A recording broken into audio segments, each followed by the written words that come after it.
We're going to get started in 15 seconds. Welcome to the standing room only presentation on large buildings, NYSERDA and building decarbonization. My name's Michael Reed. Before we go into our planned agenda, I want to get a feel for the crowd that we have. So if you are a geothermal installer, please raise your hand. Geothermal installer. Okay, that's not a real raising of the hand. What about a consulting engineer? Do we have consulting engineers in here? Okay. What about a utility or NYSERDA program administrator?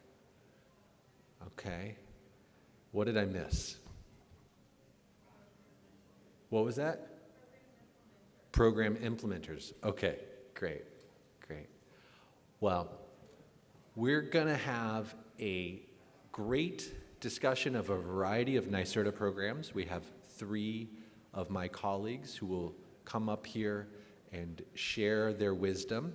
We encourage questions and engagement, so we will create space immediately after the presentation that each of these individuals will make for any quick questions you have, and then we'll also leave time at the end of our session for a dialogue, and we sure hope that you all ask us questions.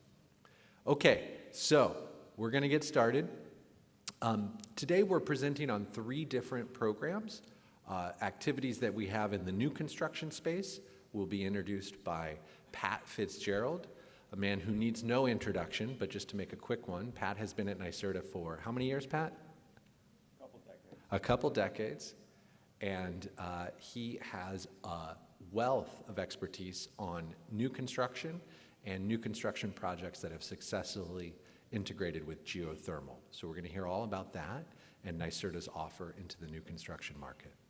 After Pat, we're going to have it's you, right, Vibhor? Yeah, Vibhor Dutt is next to talk about the FlexTech program, a very long-running NYSERDA offer to provide technical assistance, and we'll hear about some interesting geothermal projects that have come through that program. And then last but not least, we'll hear from Jahn, who will be talking about a relatively new program called Heat Recovery. And it appears we have some competition from the room next door, and we're going to have to get rowdy in here as well. So, without further ado, I'll invite Pat up to tell us all about new construction and geothermal.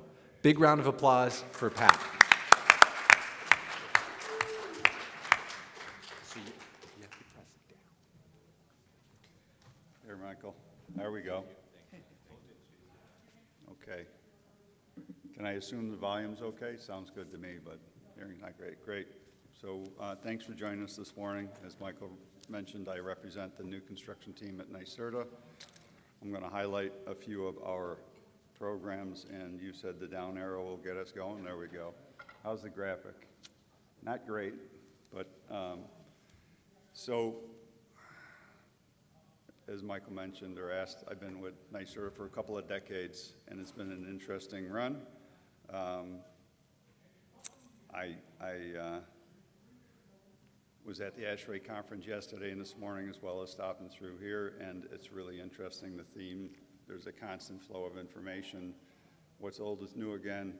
I'm going to share some ideas of what we're doing with our programs, but the theme and the goal of all these offerings and what we're trying to support is clean, resilient, sustainable, durable, comfortable, and emissions-free buildings. Now that works really well with GEO, electrified, low energy use, and certainly minimizing the refrigerants if designed right. So I'm going to stay with this slide for a few minutes because there's more commonality among these program offerings than there are differences.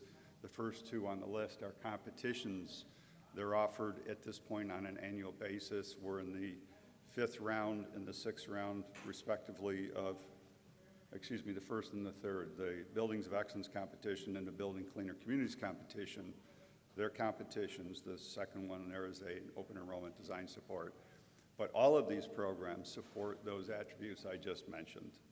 Buildings that will be clean, resilient, sustainable, durable, comfortable, and emissions-free. And what we're really looking to do with these competitions is identify the best of the best, support them to completion, get their stories out to draw attention to what it means for a building to be excellent and achieve those goals, right? So the Buildings of Excellence competition targets multifamilies. The Building Cleaner Group Communities competition targets commercial, and it's a bit more community-based, right? But they all have those goals. So the second one, the Buildings of Excellence Early Design Support, is a feeder into the Buildings of Excellence competition, and there'll be a similar offering for the commercial side where we really are working with architects to support their design of the buildings I just described. And the last program on the list is kind of, I'm preempting an announcement that should be out in a couple hours. The Building Better Homes program is a brand new offering targeting emissions-free single-family and townhomes. And I'll mention one thing, one commonality between all these. Every one of these competitions and programs offer enhanced support for projects that are incorporating ground source heat pumps. All right, so with that, I'll get into the program details a little bit. And just a quick time check, Michael. I know we want to buzz through here pretty quick. 7 more minutes. 7 more minutes I got to suffer? You got to suffer with me. So the Buildings of Excellence competition, close to my heart. It's a program, it's a competition I developed from the start. I've managed it through the course of its life. Goes back, I think, about 5 years now. I'd have to count, but round 5 closed in September of this year. So there'll be another round of these clean and resilient, emissions-free, beautiful, functional buildings that we'll be awarding and highlighting. A principal goal of this program, as I mentioned with the others, is to not only support the design of these buildings, the construction of these buildings, the occupancy of these buildings that deliver all these benefits to their households and occupants, but we're collecting information about why they're successful, both on the cost side, first cost, but also on the operational costs. Performance is wonderful. We want high-performing buildings, but as all of us know, it's the cost of the buildings that'll drive folks to, cost of the buildings to operate that'll drive folks to think about what we're supporting. So within this program is embedded a requirement that the participants and awardees of these up to $1 million per project awards share that cost data and the post-completion, post-occupied performance data. And we're at a point where we're getting to that. I'll just mention, to date, we've awarded 65 projects. About half of them are in construction. More than half of them are certifying or have certified to passive house from a standpoint of building performance.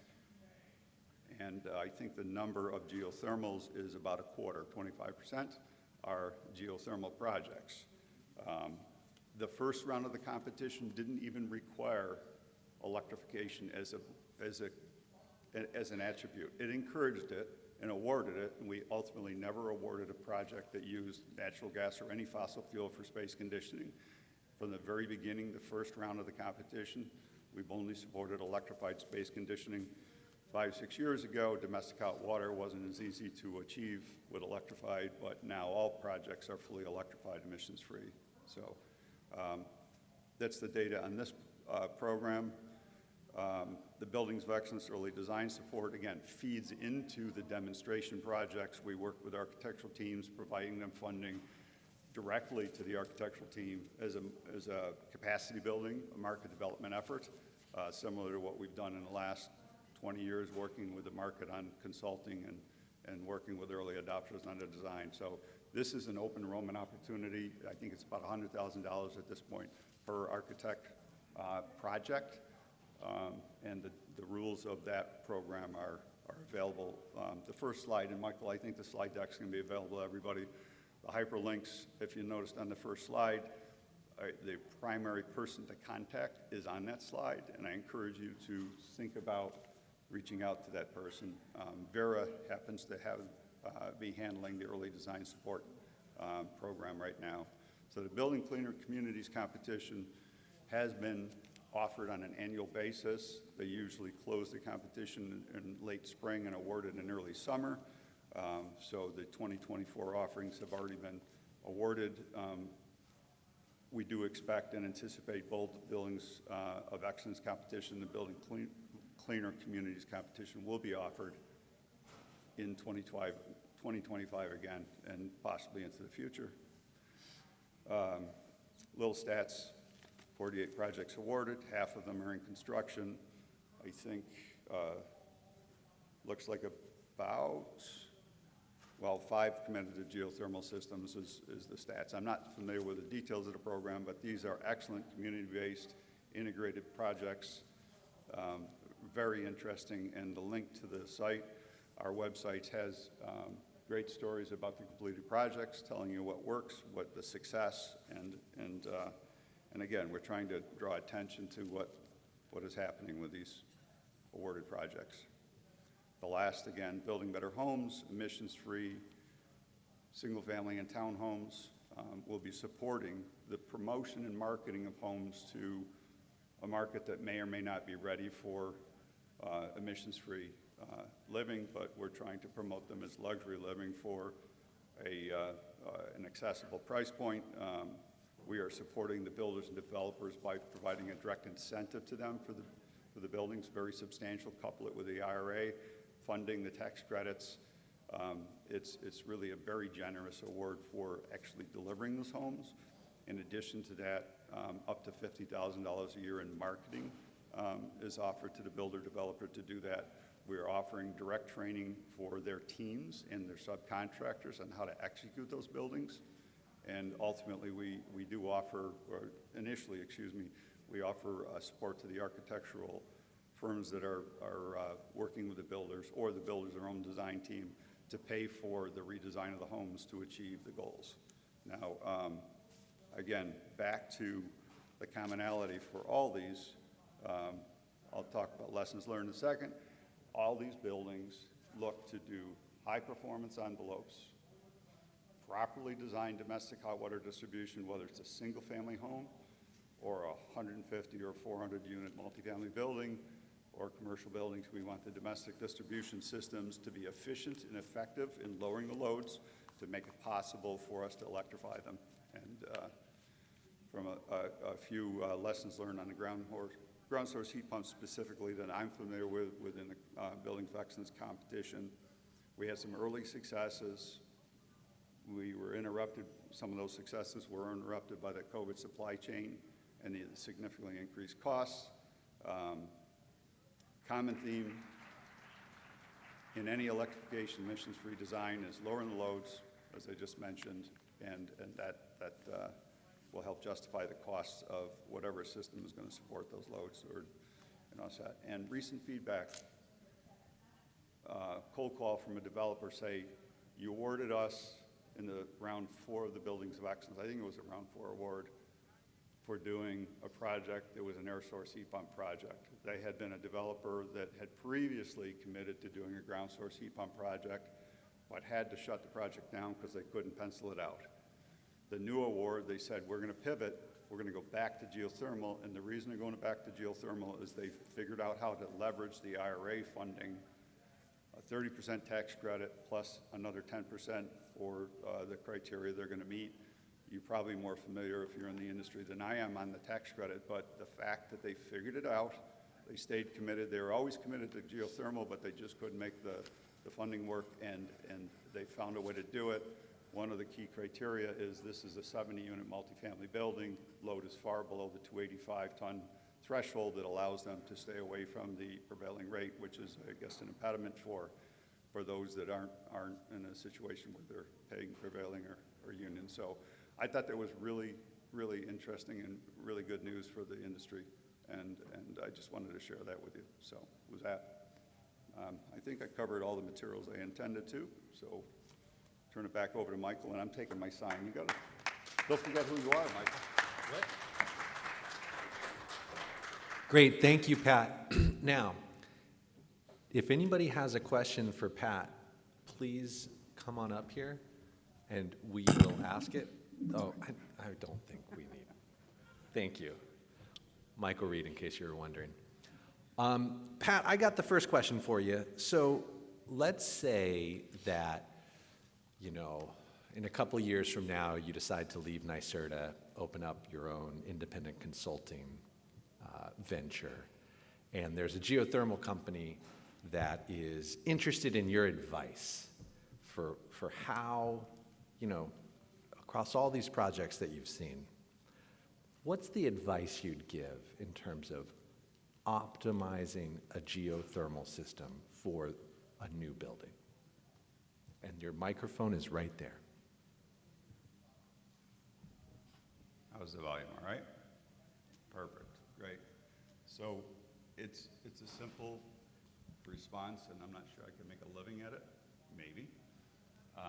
But it's, again, what's old is new again. For the last 22 years, we've been working with building developers, design teams to do integrated design to build and execute higher performance building envelopes, mechanical systems, including domestic hot water, that work.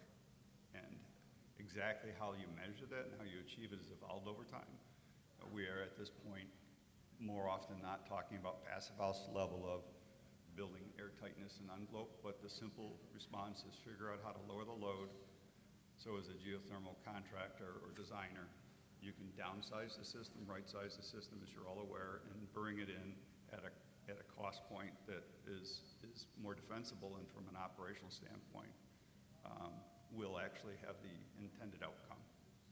Systems that have to work too hard obviously cost too much to install, they cost too much to operate, and I suspect there'll be maintenance issues when you're in those higher loads and unbalanced loads maybe. So lowering the load. Great. Thanks a lot, Pat. Any other questions for Pat at this time? Seeing nobody stand. Oh, yes, please. We have a question from the crowd.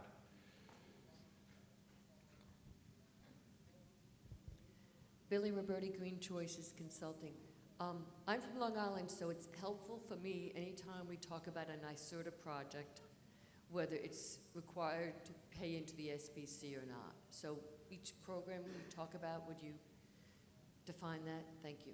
Sure. So the question is everybody's favorite acronym in our industry, the SBC payment, which is the Systems Benefit Charge. So everybody who pays an electric bill to an investor-owned utility in New York State pays into the System Benefit Charge, but folks that are paying a LIPA bill or a NYPA bill are not paying into the Systems Benefit Charge. So Pat, if you could clarify, is Buildings of Excellence only open to buildings that pay or will pay the SBC? I'm going to answer it more simply. All 4 programs I displayed on the page include funding that allows for statewide offerings. That is a relatively new dynamic where we've been able to fold in an alternative source of funding, which is another wonderful Regional Greenhouse Gas Initiative, which allows us to serve projects on Long Island and elsewhere throughout the state. So the 4 programs I showed are all offered statewide. And I think... and that is also the case for the next 2 programs that we will talk about, though FlexTech is more of a case-by-case basis. So without further, unless there was another question. All right, great. Let's get it sizzling. Keep going. Hey, Pat. Scott Jansen with Danforth. Just a quick question. The Building Cleaner Communities program that you mentioned, is the funding that's available, does it just offset the design costs associated with the program, or is it offset the implementation as well? All right, so there's 4 components of the incentives built into that offering that's not yet published, but hopefully by the time this session is over, it will be. Marketing, going straight to the builder-developer team. Design support that can go to the builder or to the architect through the builder. An incentive rebate, we'll call it, for completing compliant homes.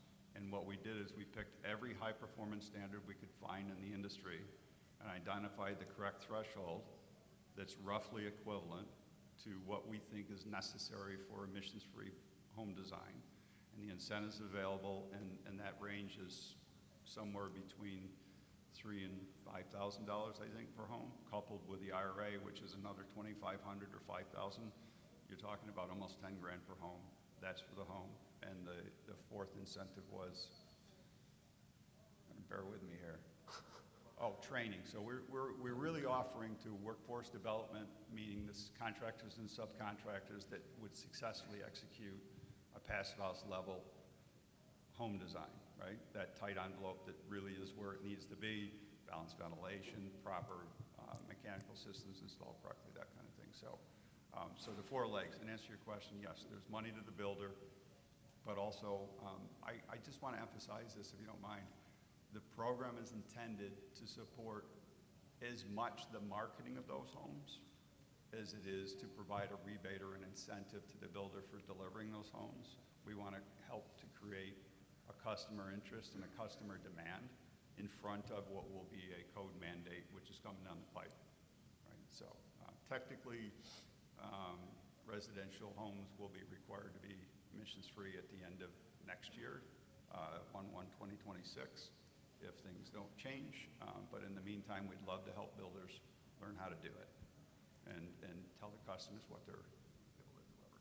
Great, thanks, Pat. And it looks like we have one more question. Hi, I'm Sarah Griffith from Energy Solutions. Can you clarify what you mean by geothermal? Are you talking about district or standalone boreholes or some combination? So the different programs are different structures. The Buildings of Excellence competition targets, generally speaking, single multifamily buildings. If it's upstate, a garden-style complex. So we do have actually one 15-building complex that is installing a district system for a brand new community. It's 5 commercial buildings and 10 multifamily buildings, but mostly it's single building setups. The Building Cleaner Communities, generally speaking, engages with single buildings, but will support community-wide work. It gets into the weeds. So I don't know if I answered the question. No, I think you answered the question. Yeah.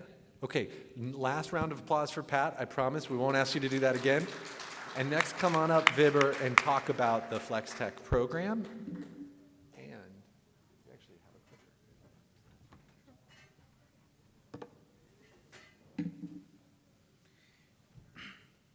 Thanks, Michael. Can you guys hear me? All right, perfect. So, good morning, everyone. I'm going to be talking about the FlexTech Assistance Program today. I'm not sure if everyone has heard about it. It's one of the longest standing programs that NYSERDA has been offering.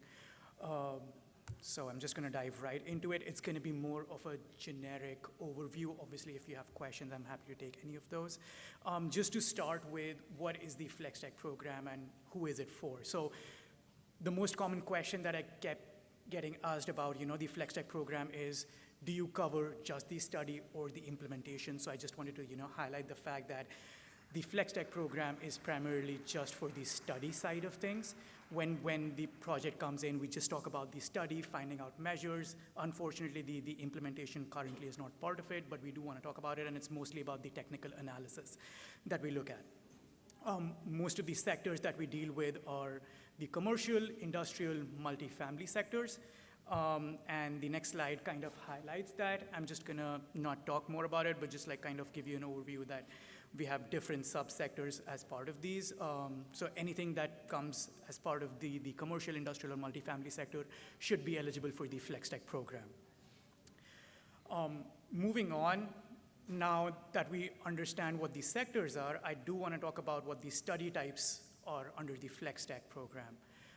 So the first one we're going to talk about is the comprehensive or the targeted energy studies. So this is the most common that we see. So comprehensive would be like the overarching, a holistic view of the entire site, looking at maybe ASHRAE level 2, level 3 studies, trying to identify, detailed measures, give a good understanding of the site, help achieve energy savings, carbon reductions, and give a nice return on investment to the client.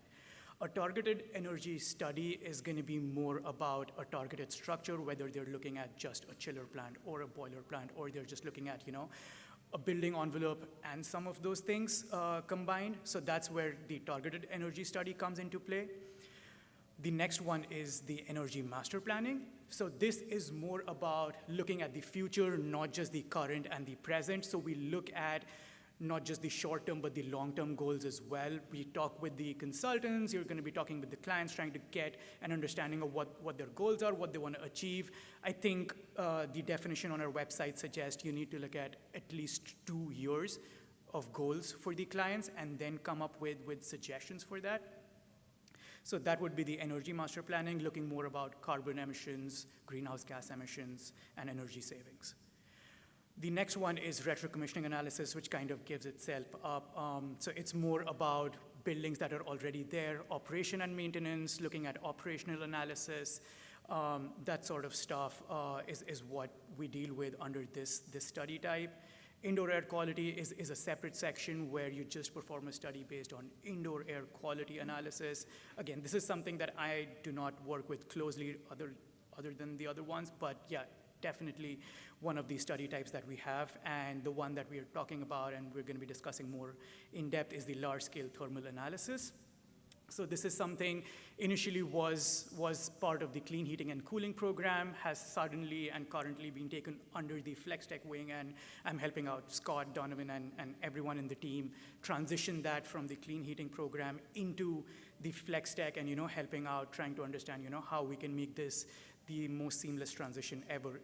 Sue Doherty also touched base on this in a presentation yesterday. So if you were not there, I'm going to be talking a bit more about this. So I guess the biggest question that comes up is how do we define what large-scale thermal through the FlexTech program is? I guess this is language that we just pulled up from our website, which is always available. So the idea was, which the definition goes as anything that would use heat pumps and low thermal resources such as ground source, wastewater, waste heat, thermal energy. The idea is to provide heating, cooling, hot water to one or more buildings. Did provide an example of, if you're looking at certain single buildings, it would be just looking at, heat pump analysis, ground source and whatnot. And then if we look at multiple buildings, it could be either a standalone project, standalone heat pumps, or we could be looking at networked analysis, which would be, as I say, as it's mentioned over here, it's thermal energy networks. It's pretty simple, actually. The requirements for it is if it's an individual building, it should be above 150,000 square feet, and if there are multiple buildings, it should be above 250,000 square feet. The buildings need to be on the same side. They don't need to be connected, but they should be on the same side and contiguous. So that was about the large-scale thermal. Just going back to the Flexible Technical Assistance Program, the FlexTech as we call it. So I just talked about the definition. I would like to highlight a couple of points over here. It is a technical analysis, which is what I mentioned. We help customers make these informed decisions, which ideally should help towards implementation of these clean energy technologies. Now, talking about the eligibility of some of these studies, when we receive applications, I think the biggest thing we are looking for is, does the scope of work display any potential for energy savings, carbon savings, process improvements, or greenhouse gas savings? That's the first thing. And the second thing, and I got you, Billy, over here, so you need to pay into systems benefit charge for pretty much all FlexTech programs, but the large-scale thermal program is an exception. You do not need to pay into SBC for that. And obviously, like Michael mentioned before, it's on a case-by-case basis. So if there is a question about program requirements or cost share, just reach out. We'll be happy to connect and give you any answers for that. Talking about cost share, again, this would depend on the market sector and the study type, which we just brought up previously. It is a case-by-case basis, but typically what we see for the cost share is up to 50%. And in some cases, it could go up to even 100%. So again, on a case-by-case basis, but typically what we see is the 50%. We do, however, have a caveat to that, which is the cost share cap, which is capped at 20% of the annual energy expenditure or $500,000, whichever is lower. So if your building has a utility spend which is at a lower end, so we would be looking at the 20% of that, which was 10% actually previously, so we actually ramped it up to 20%, which I feel is more beneficial for the program. Then moving on to the program parameters, again, it's a lengthy conversation.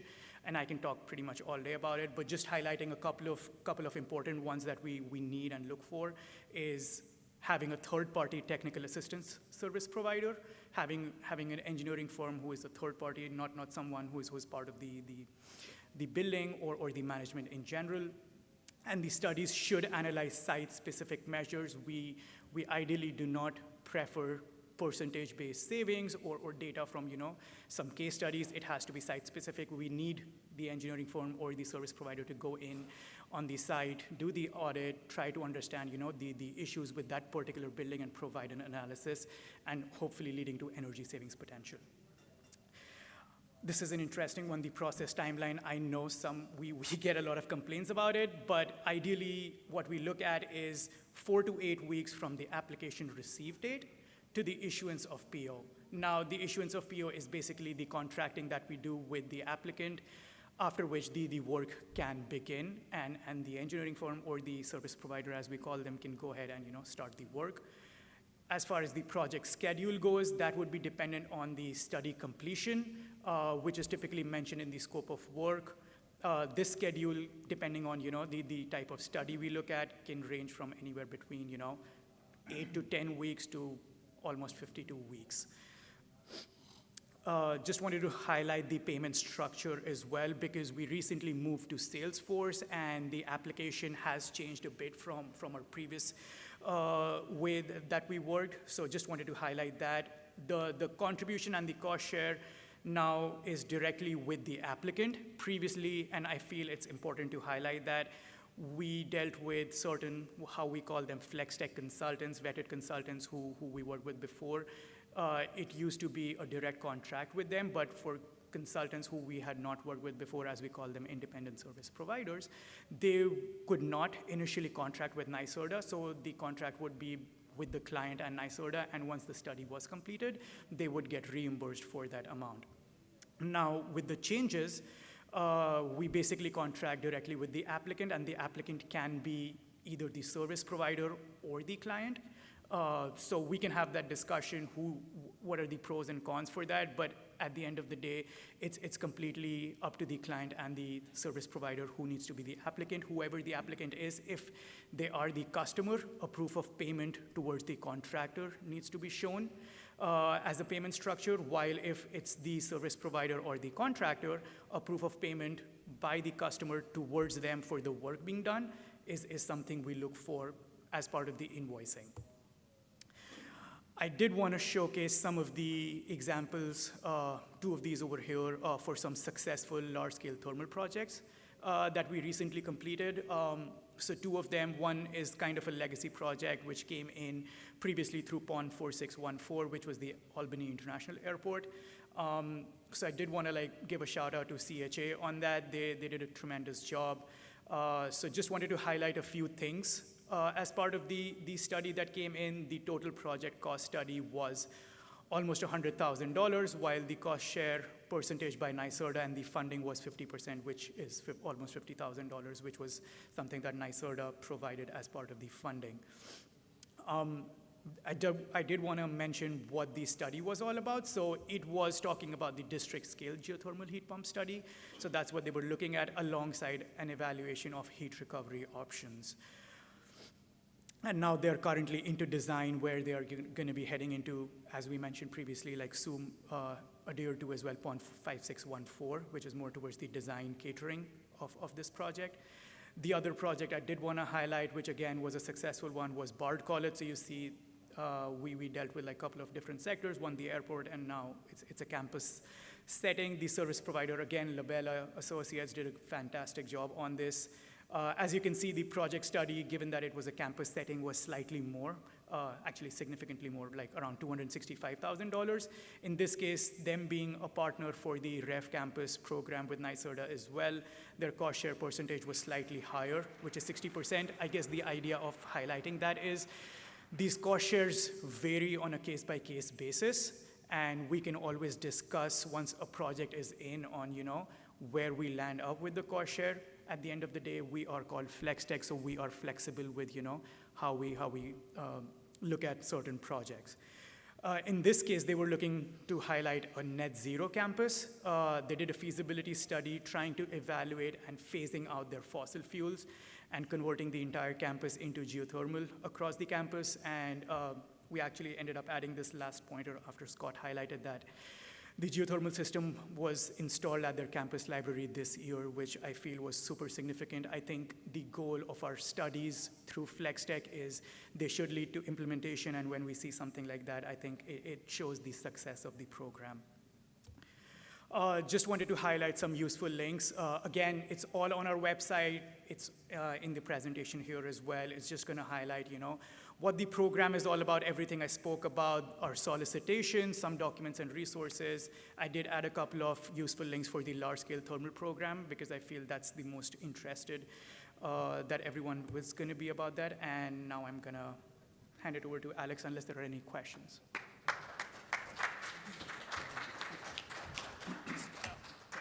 Thank you.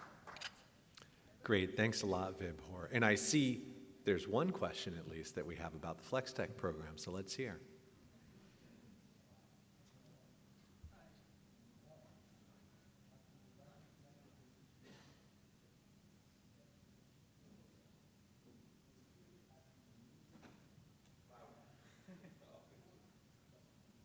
Thank you, Vibhor. That was excellent. Mike, do you have a FlexTech study approved for a multifamily affordable housing complex in feasibility? Where is the connection, where is the line between what the FlexTech study describes as feasible or desirable and the beginning of the design process? Oh, that's a great question. So the question, just for everybody to understand, is what's the line between the study element of FlexTech and when a project moves into design, right? Could you help us understand that a little bit better? And this was specifically from the multifamily perspective, but if there's a difference or nuance, please, between sectors. I can answer that. Thanks, Jane. Great question. I guess, like I highlighted too in the presentation, we typically talk about just study as part of FlexTech. So the aspect being when you have a service contractor, they're going to come in, do an analysis, do an energy audit, right? Try to identify measures, try to give you an insight on how you can save energy, carbon savings, hopefully with a return on investment on that. I guess looking at it as the first phase of the project, that's the study element of it. Now from there, you move on, again, just dealing with geothermal, it's like, heading into the design phase, which is where I'm going to highlight to like point 5614, right? So one of the elements is you need to complete a feasibility study to head into point 614, which is the design directive.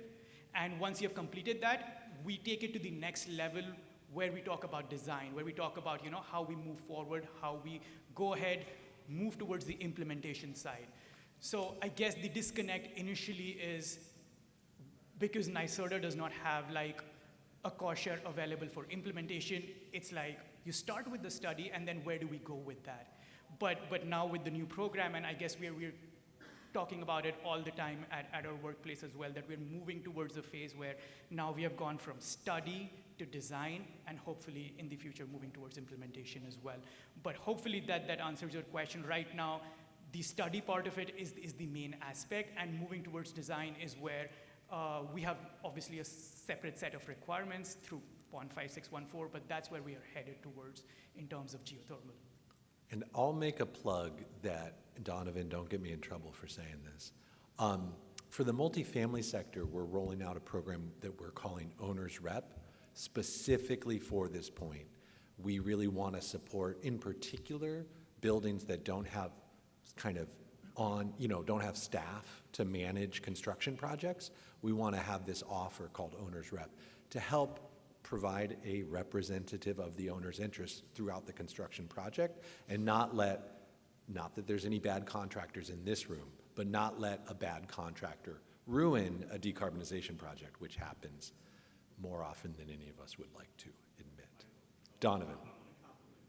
Thank you, Donovan. But I'm saying don't tell anybody. I don't know if this is official yet, so that's what I'm saying. Don't tell on me. Any other questions on the FlexTech program before we move just a little bit over to heat recovery more generally and the efforts we're trying to do to jumpstart the broader market, not just geothermal, around heat recovery? So Alex, take us home. I have a question real quick. Oh, Matt has a question. Is it open enrollment allowed again with service providers?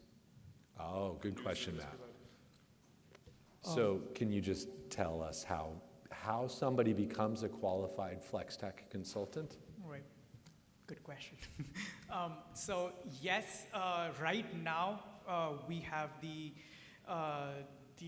so you cannot enroll right now. We are still working on the back end with the new RFP for the FlexTech consultants. We believe, and again, don't quote me on this, but I believe it's going to be Q2 2025 when we expect the enrollment to begin for new FlexTech consultants. But I do want to highlight now, with the changes that we have had recently with our PON 4192, you don't need to necessarily be a FlexTech contractor to work and contract with NYSERDA.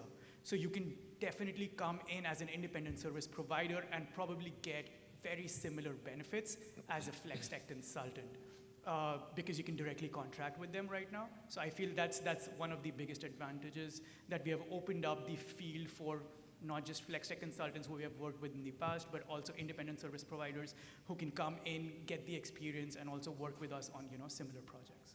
Yeah, so thanks for the question. And just to repeat what we just heard, if you're interested in participating in the FlexTech program right now, your path is as an independent service provider, and you know who to get to ask about that. Next year, we'll release a new RFP that will qualify another round of FlexTech contractors that take us into 2026 and beyond. Okay, now we're going to turn it over to Alex. Take us home, Alex.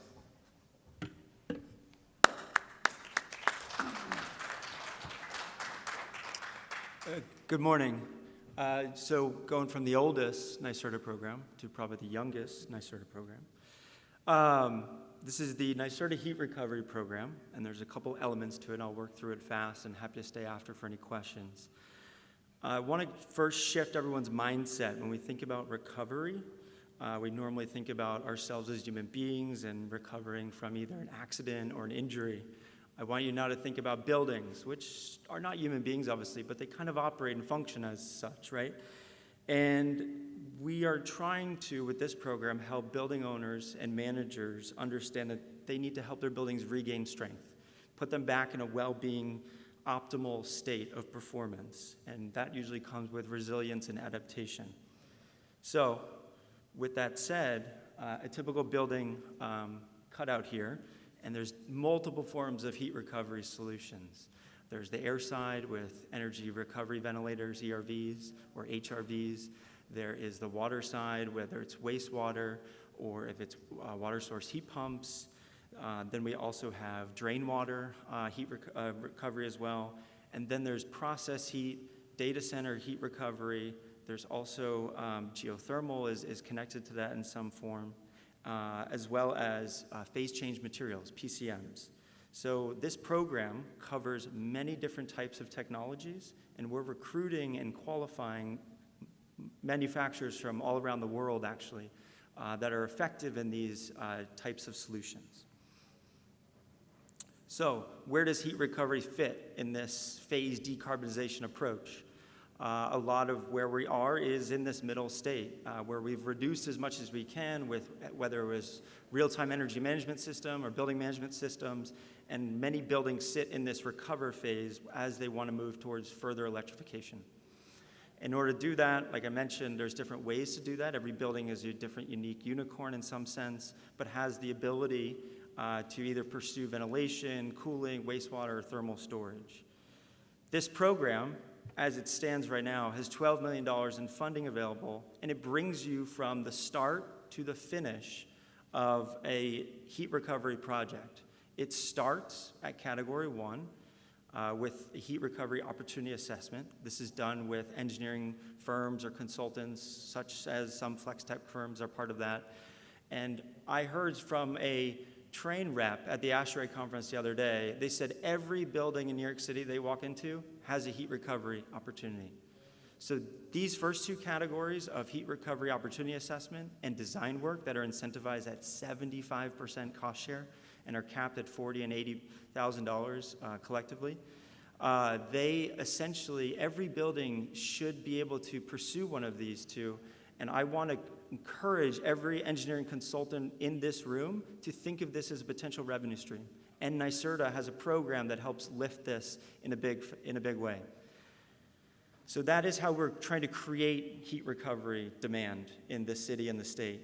And then I will get into more details, but we do now have a new Category 3, which is meant for implementation. This is for purposeful demonstrations. And we have a couple lanes of how that works, and I'll get to that in a minute. And then lastly, Category 4, this is focused on manufacturers. As I mentioned earlier, we're trying to recruit manufacturers from domestic and international manufacturers that focus on heat recovery solutions at a high effectiveness rate. And we're offering them business development funding, not project related, but focused on getting them a foot in the door in the city and the state when it comes to dealing with regulatory compliance, dealing with supply chain and logistics, dealing with market adaptation and research, as well as any staffing needs as well. So, as I mentioned, I'll breeze through these quickly because it's a little redundant, but this is heat recovery opportunity assessment. As I mentioned, every building in New York City especially should have an assessment done, and they're being offered at 75% cost share. This is where an engineering consultant can look at all of the inputs and the outputs of an energy and look for the waste. This is money that's already spent by this building owner and the managers that they're now recovering in a sense to reuse and repurpose. This is a quick online application for this type of category that then requires a kickoff meeting and a report. Then that assessment is hopefully used to encourage and convince a building owner to pursue a project design.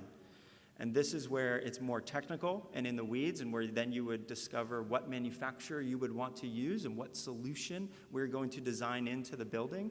And this too is also offered at 75% cost share. This also is an online application. There's some examples of potential designs, whether it's ERVs or heat recovery chillers, wastewater heat pumps.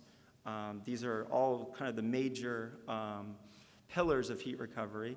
And again, there's a design charrette that can be done with NYSERDA. There's schematic designs that are produced as an end report, and then the final version with our comments, and then hopefully this pushes towards a project. Now, I mentioned earlier, and I won't get too much in the weeds because it is a competitive solicitation, and you can find all of this on our website, but these are the 4 main categories of eligible heat recovery solutions that we're trying to do with our demonstrations. This has a $2 million implementation funding opportunity for each of these. Any project can kind of weave in and out of these technologies as well. I think the more you weave through, the better and the stronger the proposal may be. But we're looking through data center heat recovery, high temperature heat pumps that mostly focuses on industrial processes, and then package exhaust heat recovery. We're looking for package units that either can go on the roof or in the mechanical rooms, but these focus more on ERVs or a DOAS, dedicated outside air systems. And then thermal storage, as I mentioned earlier, that comes in a few different variations of whether it's phase change material, storage source heat pumps, ice storage, connections through geothermal. That's kind of, I think, why we're here today as well. So this is something to consider. This is a competitive solicitation. There's 1 round due in 2 weeks. Unlikely, but there's going to be 2 more rounds next year in May and later in October. It's worthwhile looking. You have to pursue it in a meaningful way, find a committed customer, as well as develop a basis of design.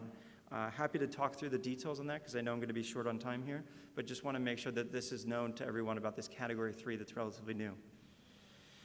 So this is the heat recovery solutions part, the RFQL. This is where we're recruiting manufacturers. I just want to touch on this, how we're trying to bring in the other side, not just focusing on projects, but the manufacturers, and make it known to the market and to the building owners, the consultants, of these new manufacturers that exist. I know a couple that are already in the room, And there's a process to do so where they apply for qualification. We do this on a quarterly basis. We have a market acceptance scoring committee made up of experts that are part of the industry locally. And essentially, this is an effort where we then also can pursue roundtable exchanges and knowledge transfer and technology transfer. Why you do this as a manufacturer? One, to engage with the state agency at NYSERDA. Two, to get some exposure to the right people that then can lead to designs and projects. But then also, as I mentioned, this category 4 of direct funding for business development. So collectively, there's two sides of the coin. There's the project development side, which is where the incentives exist for projects, for opportunity assessments, design work, now implementation for demos. And then on the flip side is the manufacturers, where we're recruiting and qualifying manufacturers to grow the heat recovery market in a more meaningful way. This is a new effort for NYSERDA. We're trying to kind of create this more as a common solution, as you saw in that decarbonization timeline. This sits right in the middle. And there's a real effort here now at NYSERDA where this will continue to grow.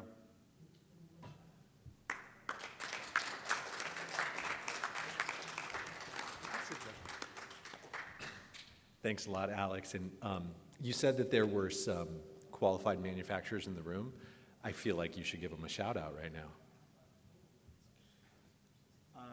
Sure. I can speak to one right now. Javier at Energy Machines is sitting right in front of me.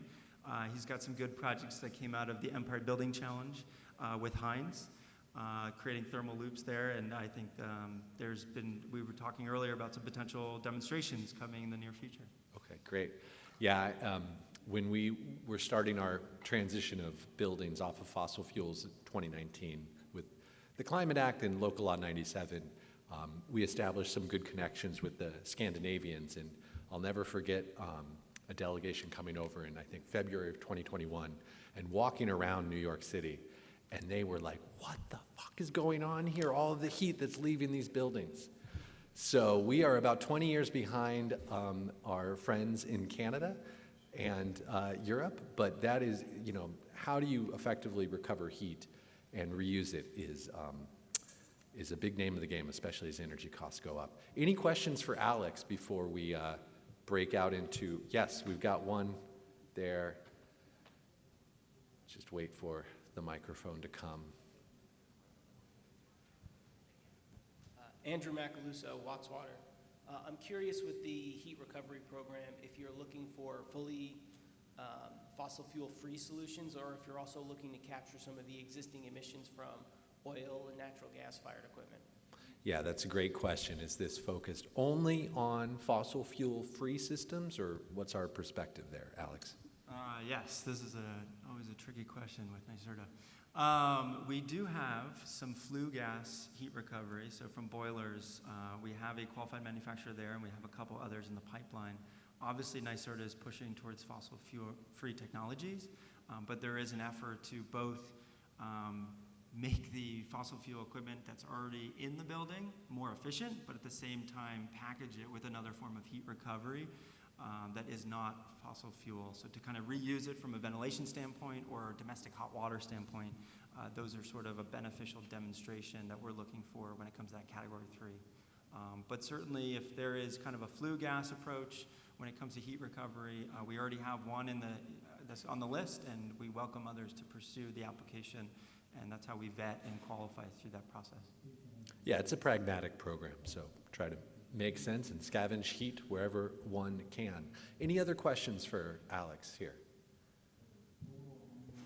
Okay, so now we have exactly 3 minutes left. So if nobody has a question, I'm going to ask it. So any other questions before we are subject to my questions? Okay, I'm going to go for it. So this just goes to the panel generally. Tell us something you're really excited about in our industry. Tell us something you're excited about. It could be a technology, it could be a project. Give us a story that is hopeful, optimistic. Alex, is there a particular company you've come across that you're really interested in? There is. There's a few, but I'll just call out one, and they're not qualified, but we'll keep pushing them. They're from Switzerland. We don't worry, we talk to many European countries, not just Switzerland. But they have, it's, what they call it is drill-less geothermal. And what they do is they have panels that go in parking garages. And so it's non-invasive. You're not pushing people out of their apartments or getting in the way of office tenants. And what these do is they extract heating and cooling from the existing exterior wall that is on the other side of that concrete. And then they are able to use that heating and cooling and repurpose it during the winter or summer months. So yesterday I was at ASHRAE. I was talking to a number of building owners that, hey, how many parking garages do you have? Are they interior?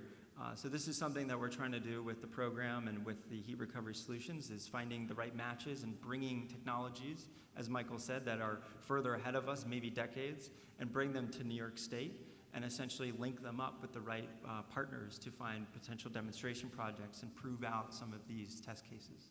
Great, thanks, Alex. Pat, do you have one?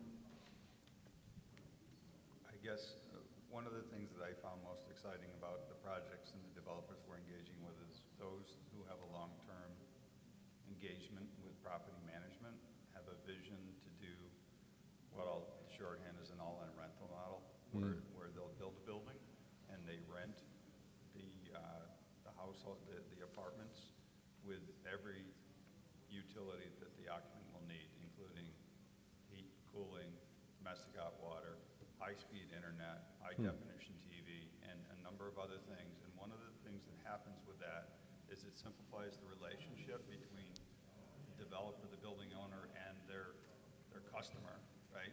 And they can deliver them a very high-quality product and capture the benefits of all that I just described, including as an internet service provider, they've eliminated all this individual equipment that gets distributed through the building. Talk about ghost, plug load, those kinds of things, that goes away.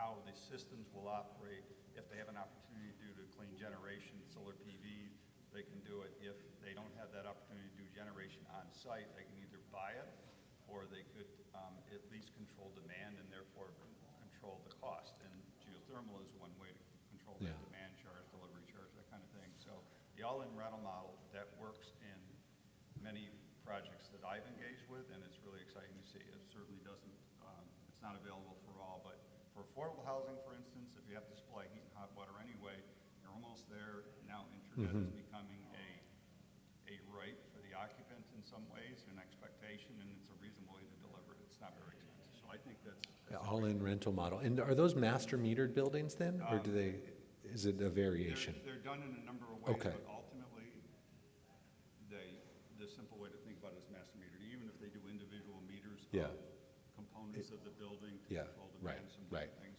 But yeah, really, it's the owner that controls the utility costs, and therefore can capture the benefits of all the investments we've been talking about. That's great. And it works. We've seen a number of developers doing it in any number of types of buildings, service. Right? No, that's really interesting.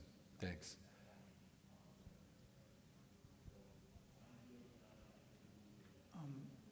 I think mine is more of an observation than an example. I know it's probably like, first of all, looking at the local laws that we have seen and being at the forefront of it. I think the best observation that we have made is, if we go back a couple of years ago, electrification was a touchy subject. People were not really willing to accept the fact that we have to start working towards it, versus the projects that we get now. Almost every single one of them is trying to adopt a technology leading towards electrification. So I feel that's like a really big change that we have seen in the market in the last couple of days. Yes, it's probably partly because of the compliance part, but also in general, I think we hardly receive through NYSERDA, obviously, any projects that don't involve electrification. And the best part about that is, with all the work that we see, it's all about being more innovative, thinking all outside of the box. I feel some of the projects that we do get are like super interesting, super innovative, and obviously NYSERDA is here to help out.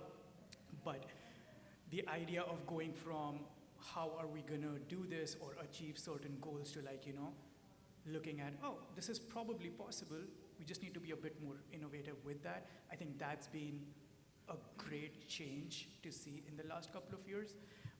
So yeah, that's the most I'm excited about, and to see how we keep on innovating and keep moving forward in that direction. No, that's great. I'm a big believer that heat pumps are just a superior technology, and over the long run, it's going to win. And I'm really excited about steam heat pumps, which are coming to a market near you soon. All right, with that, we're going to give our panelists a round of applause and call it a day. Thank you all for coming.